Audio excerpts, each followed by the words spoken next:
Hello students, thumbnail में आपने topic आज का देख ही लिया होगा। आज का जो दो इंपॉर्टेंट टॉपिक है, एक है हम लोग का सबसे पहला टर्मिनल वेलोसिटी, और जो नेक्स्ट टॉपिक है आज के लेक्चर का वो होगा हमारा इक्वेशन ऑफ कंटिन्यूटी। ओके, तो डायरेक्टली हमने लास्ट टाइम डिस्कस कर लिया था about this Stokes law. Stokes law में हमने देखा था जो फोर्स था, resistive force, dragging force, that was equal to, उसका फॉर्मूला था 6 पाई ईटा आरवी। सो आज के लेक्चर में हम लोग स्टार्ट करते हैं terminal velocity. Terminal velocity that is vt। Okay, we have to derive equation for the terminal velocity. क्या होती है टर्मिनल वेलोसिटी, ये डिस्कस करना है हम लोग को। ओके, तो स्टार्ट करते हैं टर्मिनल वेलोसिटी। देखिए, सबसे पहले अगर कोई भी चीज h हाइट पे से फॉल हो रही है तो जमीन पे गिरने पे उसकी वेलोसिटी कितनी होती है। मान लिया एक टावर है, कितने फ्लोर का है, मान लिया इसकी हाइट h है। यहां से एक u इक्वल टू 0 से कोई चीज ड्रॉप करता हूं, तो बताओ जब ये यहां से फॉल करेगा, ग्राउंड में स्ट्राइक करेगा, तो उसकी वेलोसिटी कितनी रहेगी। तो हमने इक्वेशन लगाया v square is equal to u square plus 2as, that is v is equal to under root of 2gh। ये वेलोसिटी होगी क्योंकि u 0 है। अच्छा, ये पार्टिकल जब ग्राउंड पे स्ट्राइक करेगा तो इसकी वेलोसिटी कितनी होगी, under root of 2gh। Okay, अब सपोज करिए कोई भी पार्टिकल, क्या ये मास पे डिपेंड है, आंसर इज नो। ठीक है, तो अगर मैं बारिश की बूंद की बात कर लूं, जो बारिश की ड्रॉप्स होते हैं वो कितने हाइट से फॉल कर रहे हैं अर्थ पे, बहुत ज्यादा 1000 2000 हाइट से फॉल कर रहे हैं। तो मान लो वो जो बारिश की बूंद है, अगर वो 1000 2000 हाइट से ग्राउंड पे अगर स्ट्राइक करेगी तो उसकी वेलोसिटी क्या होनी चाहिए, बहुत ज्यादा होना चाहिए। जैसे मान लीजिए इस मार्कर को मैं इस हाइट से नीचे ड्रॉप करता हूं, तो नीचे गिरेगा तो कुछ ना कुछ इसके पास वेलोसिटी होगी। यही मैं अगर एक 7th फ्लोर के बिल्डिंग के टॉप से अगर मैं इसको फेंकता हूं तो उसकी वेलोसिटी कंपैरेटिवली ज्यादा होगी। मैं इसको जाता हूं बुर्ज खलीफा से फेंकूंगा तो उसकी वेलोसिटी और ज्यादा होगी। तो सोचो बारिश की बूंद कितना हाइट से गिर रही है, बहुत ज्यादा। लेकिन जब वो ग्राउंड पे स्ट्राइक करेगी तो उसकी वेलोसिटी क्या होगी, बहुत ज्यादा होनी चाहिए, है ना। तो ऐसा होगा ना कि अगर भाई बारिश होने वाली है, न्यूज में आ जाएगा भाई बारिश होने वाली, घर के अंदर चले जाओ। क्यों? अरे भाई उसकी वेलोसिटी बहुत ज्यादा, हम लोग को लग जाएगा। लेकिन ऐसा होता नहीं है। जब बारिश की बूंद हम लोग का नीचे की तरफ आते जाती है तो उसको एक पर्टिकुलर वेलोसिटी मिल जाती है, and that velocity is termed as terminal velocity. क्यों? क्योंकि इस पे नीचे की तरफ भी फोर्स लग रहा है, ऊपर की तरफ भी फोर्स लग रहा है, और इस पे लगने वाला नेट फोर्स क्या हो जाता है, जीरो। जब इस पे लगने वाला नेट फोर्स जीरो हो जाता है तो उस टाइम पे इस पार्टिकल की जो वेलोसिटी होती है, वो जो वेलोसिटी होती है वो टर्मिनल वेलोसिटी होती है, और उतना ही स्पीड में जो बारिश की बूंद होती है वो जमीन पे पड़ती है। इसके लिए हम लोग को बारिश के ड्रॉप्स इतना नहीं लगते एज कंपेयर टू अगर कोई एक पत्थर में किसी बिल्डिंग से ड्रॉप करूं। ठीक है, तो सिमिलर वे में हम लोग को देखना है कि टर्मिनल वेलोसिटी किधर होती है। ओके, आइए, टर्मिनल वेलोसिटी कहां होती है। अगर कोई एक स्फेरिकल बॉडी, सपोज कोई एक स्फेरिकल बॉडी है और वो लिक्विड में फॉल हो रही है। एक मैं कंटेनर ले लेता हूं, ठीक है,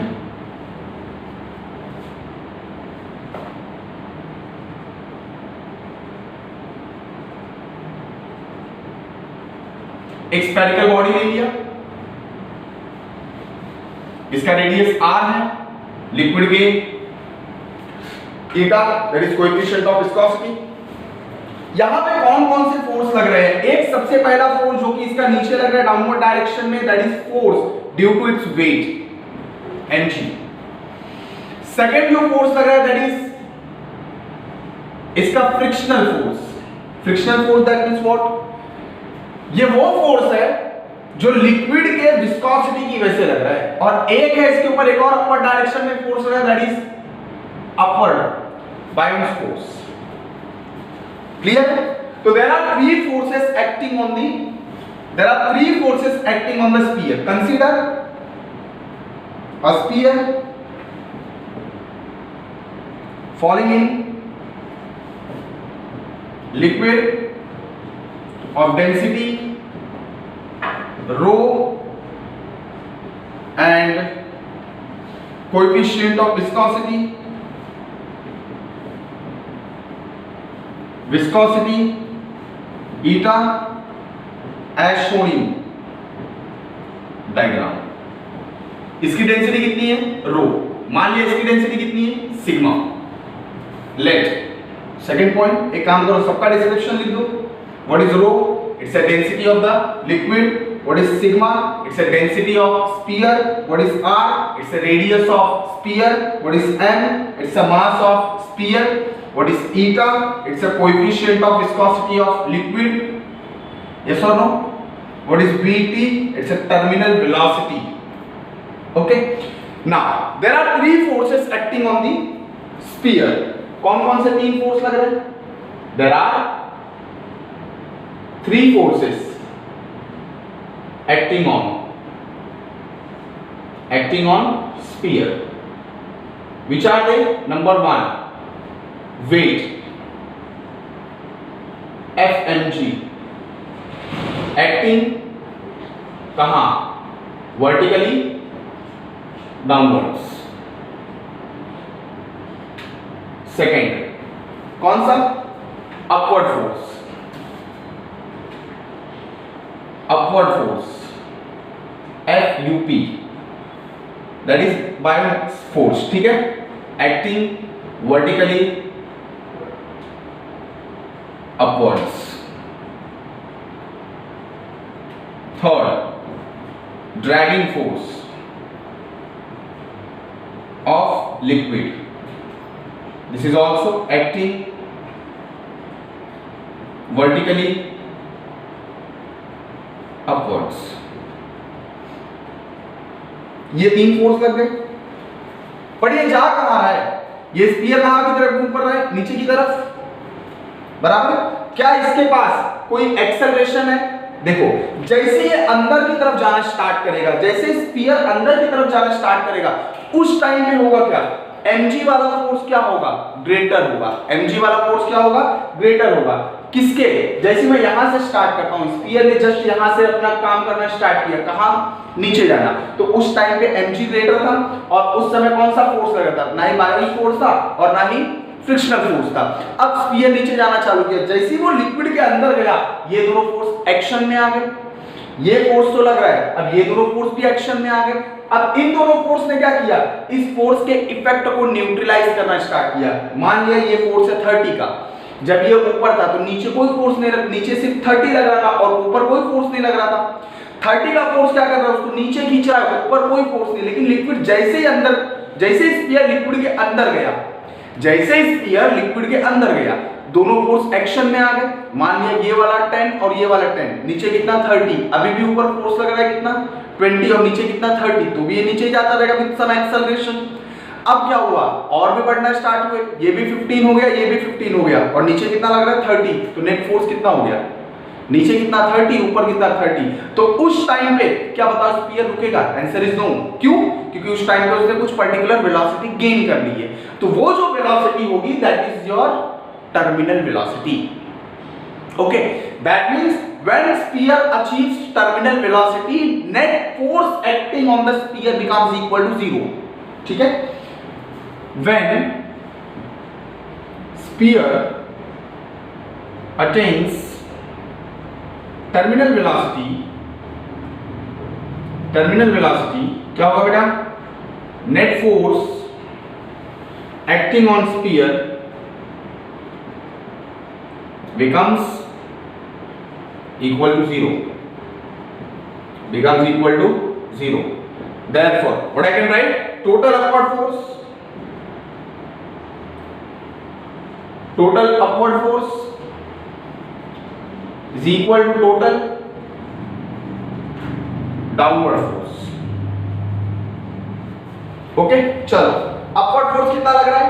ये दोनों, that is F plus FUP।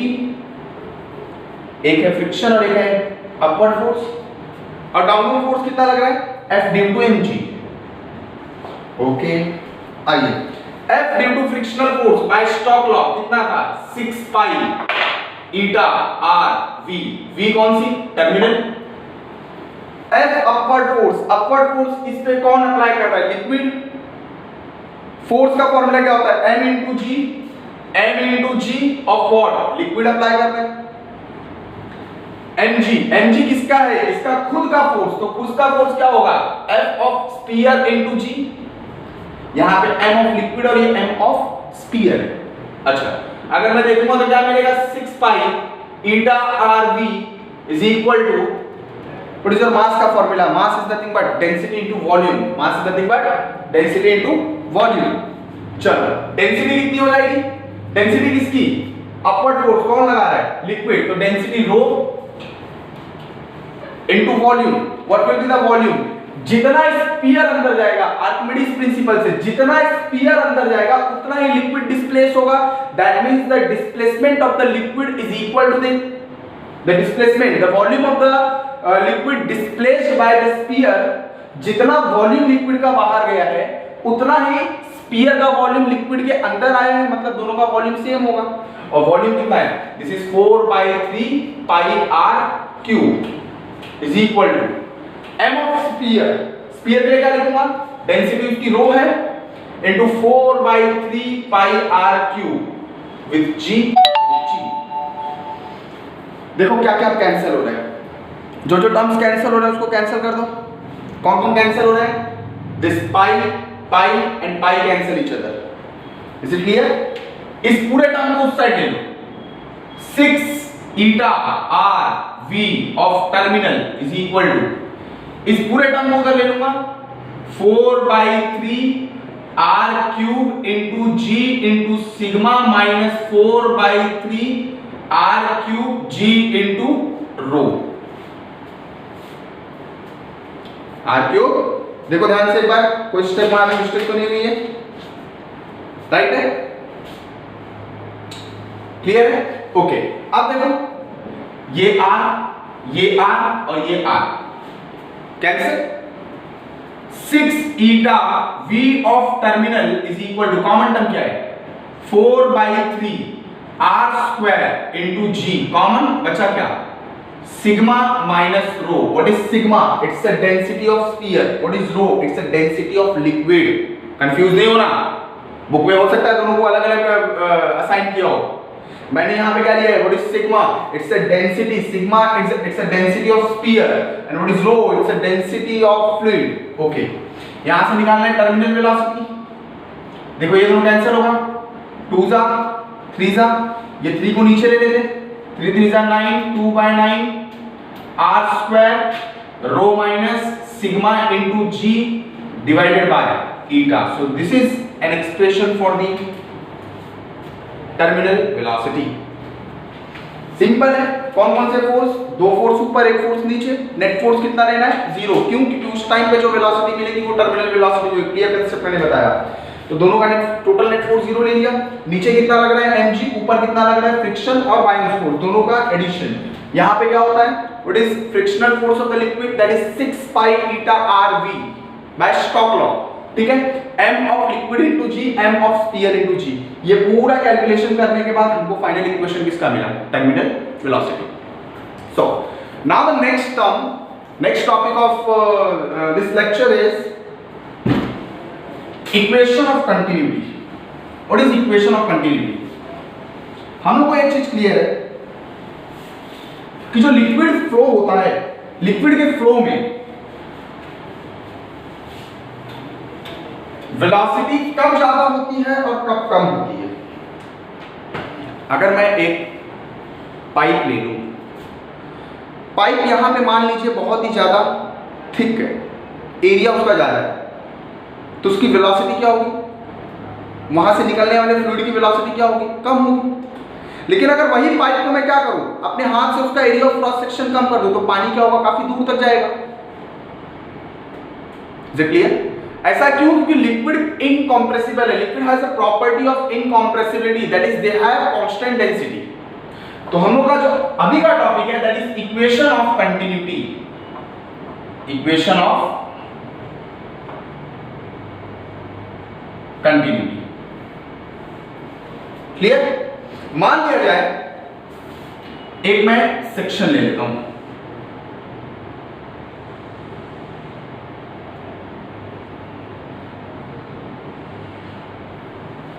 यहां पे एरिया ऑफ क्रॉस सेक्शन क्या है, ज्यादा है, और यहां पे एरिया ऑफ क्रॉस सेक्शन क्या है, कम है। मान लिया इस एरिया का नाम देता हूं PQRS, इस सेक्शन का नाम, और इसका नाम MNOP, अलग अलग सेक्शन ले लिया। मान लिया ये डिस्टेंस कितना है, this distance is D1 and what about this distance is D2। ये एरिया ऑफ क्रॉस सेक्शन कितना है A1, ये एरिया ऑफ क्रॉस सेक्शन कितना है A2। यहां पे जो लिक्विड फ्लो कर रहा है उसकी वेलोसिटी कितनी है V1, यहां पे जो लिक्विड फ्लो कर रहा है उसकी वेलोसिटी कितनी है V2। डिस्टेंस क्या होता है, मान लिया इस डिस्टेंस को ट्रैवल करने के लिए लगने वाला टाइम क्या है dt, तो डिस्टेंस क्या होगा वेलोसिटी इनटू टाइम। यहां पे डिस्टेंस क्या होगा वेलोसिटी इनटू टाइम, मैंने यहां पे भी टाइम dt सपोज करना है। ये लिक्विड फ्लो रहा है इस सेक्शन में, क्लियर। सो कंसेप्ट क्या है, since we know that the liquid are incompressible, that is their density always remains constant. If the area of cross section of the pipe is small, अगर area of cross section कम होगा, then the velocity of the liquid emerging out from it is very large. If the area of cross section is larger, then the velocity of the fluid flowing through that cross section is small. मैं ही बताया आपको, ठीक है। क्या बताया मैंने, liquid कैसा है, liquid has property of incompressibility. If the area of cross section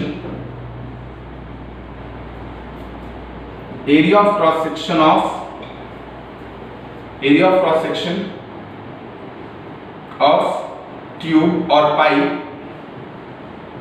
is large, then velocity of liquid emerging out from it is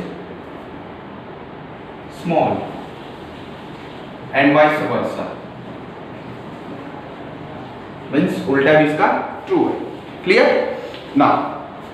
यहां पे एक्चुअली एक चीज मालूम पड़ रही है कि जितना लिक्विड यहां से एंटर करेगा क्या उतना लिक्विड यहां से बाहर निकलेगा। The amount of the liquid entering into section PQRS is equal to the amount of the liquid emerging out from the section MNOP।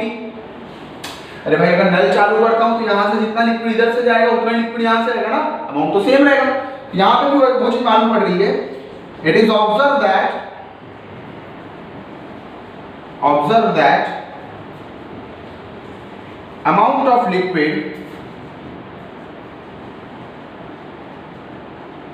entering into section, कौन सा section PQRS is equal to amount of liquid emerge out from section, which one, MNOP. The most important point is this, सबसे important point ये है हम लोग का, क्या point है, the mass of the liquid through any section of the pipe always remains constant। यहां पे जितना मास है लिक्विड का, यहां पे भी उतना ही मास होगा। Mass of the liquid through any section of the pipe is always remains constant in a given time। किसी भी पर्टिकुलर टाइम इंटरवल पे किसी भी सेक्शन में जितना मास यहां पे होगा उतना ही मास यहां पे भी होगा, ठीक है। The mass of the liquid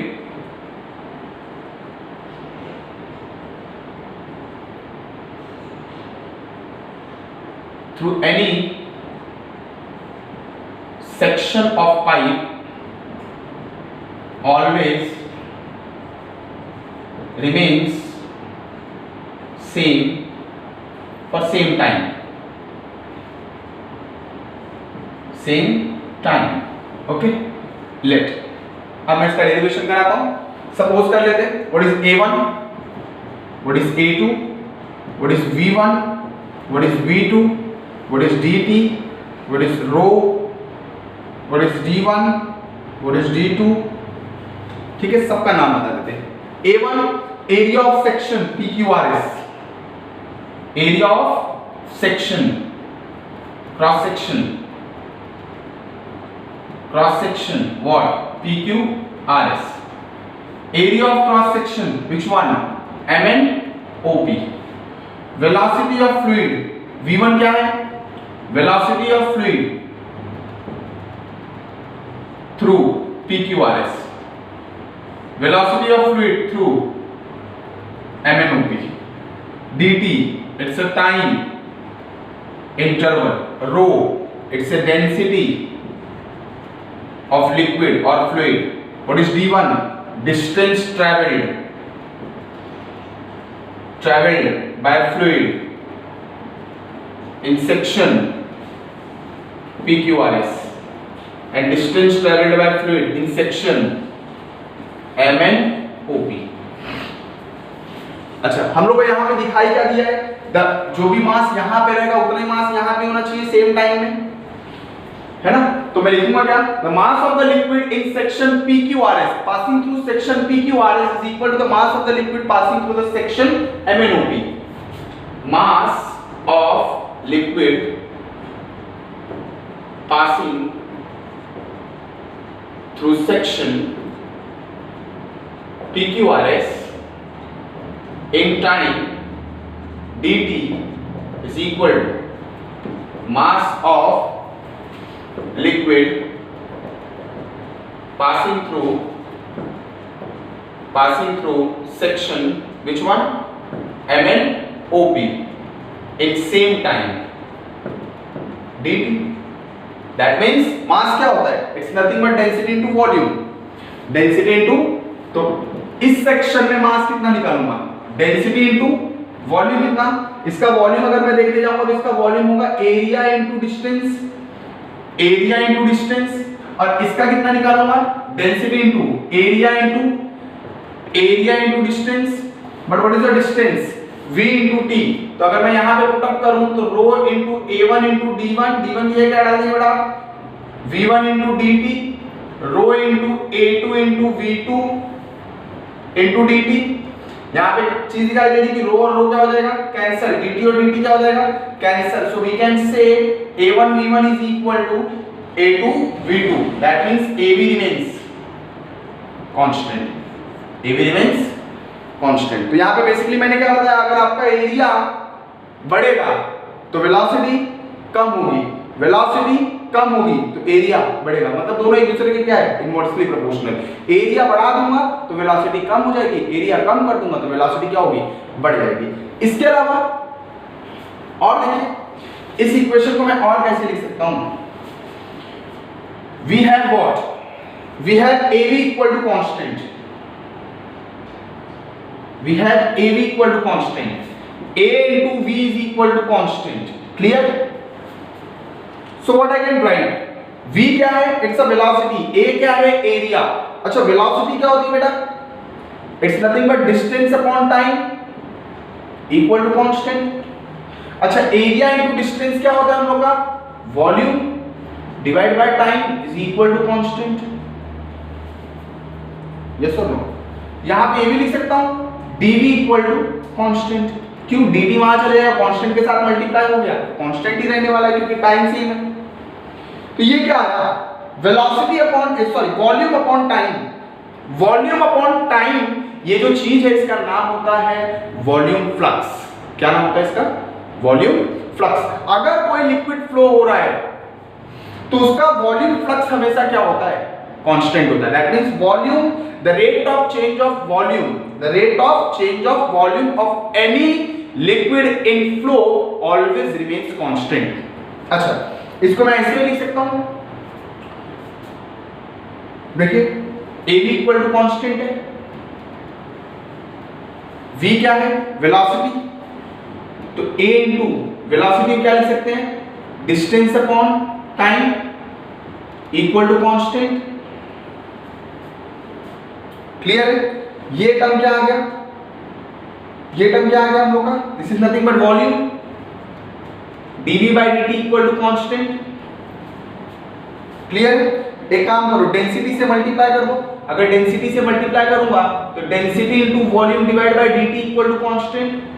what is density into volume? Mass is nothing but density is nothing but mass upon volume, तो mass is nothing but density into volume. तो ये क्या आ गया टर्म? ये फाइनल स्टेप मैं यहां पे लिखने जा रहा हूं, this is nothing but dm by dt remains constant. This is called as mass flux. This is called as volume flux.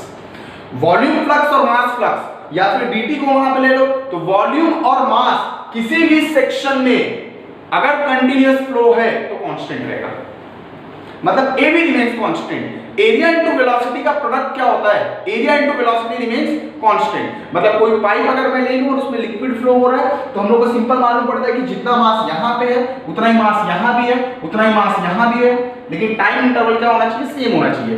तो यहां पे हम लोगों ने वही देखा कि डेंस मास सेम है, मास is nothing but density into volume. Volume क्या होता है? एरिया इनटू डिस्टेंस, ठीक है। तो यहां से rho cancel, dt cancel, ab equal to constant. Area अगर बढ़ता है तो वेलोसिटी आपकी कम हो जाएगी, एरिया अगर कम होता है तो वेलोसिटी आपकी बढ़ जाएगी, ठीक है।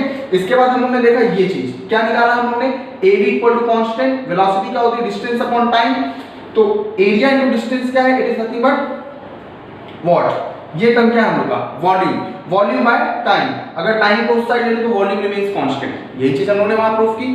तो इस चीज को बोलते हैं हम लोग क्या? Volume flux. The rate of change of volume of a liquid in motion always remains constant. This is called as equation of continuity, okay.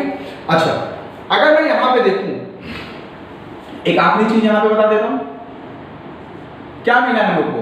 dv by dt, sorry ab equal to क्या मिला आपको? Constant. a into v को क्या लिख सकता हूं? Velocity is nothing but distance upon time remains constant. Time को उस साइड ले लो, ad रिमेंस कांस्टेंट। तो ये dt उधर ले लिया, dt को कांस्टेंट के साथ मल्टीप्लाई किया, और कोई भी चीज के साथ अगर कांस्टेंट टर्म मल्टीप्लाई होगा तो नया कांस्टेंट बन जाएगा। तो ये एक नया कांस्टेंट बन गया। तो हम लोग को यहाँ पे क्या मिला? ad constant. तो आप लोगों को पूरे कंटिन्यूटी इक्वेशन में कौन सी चीज मिली है ये मैं फाइनली लिख के बताता हूँ। पूरे इक्वेशन में सबसे इंपॉर्टेंट जो इक्वेशंस मिले वो क्या क्या है? सबसे पहले ab remains constant, ad remains constant, dv by dt remains constant, dm by dt remains constant, dv remains constant, dm remains constant. देखो, ab remains constant, dv by dt remains constant, dv remains constant, dm by dt remains constant, ad remains constant. तो ये जो equation बना है ये पूरा किसके लिए होता है? सबसे पहली चीज तो ये उसी के लिए एप्लीकेबल है जब लिक्विड क्या हो? फ्लो में हो।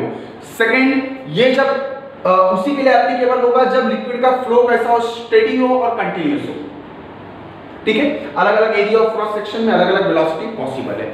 सो आज का हम लोग का ये दो टॉपिक था, ये दो टॉपिक हम लोग का कंप्लीट हुआ। आगे आने वाले लेक्चर में मैं आपको एक्सप्लेन करने वाला हूँ बर्नौलीज थ्योरम और उसके एप्लीकेशन। वो जो टॉपिक है वो इससे रिलेटेड है, तो इसके लिए अगर आप नेक्स्ट लेक्चर को डायरेक्टली देखने जा रहे हो तो सबसे पहले इस लेक्चर को कंप्लीट करिए, क्योंकि ये सबसे इंपॉर्टेंट टॉपिक है आगे के जो बेसिक्स है उसके लिए, ठीक है। Thank you very much.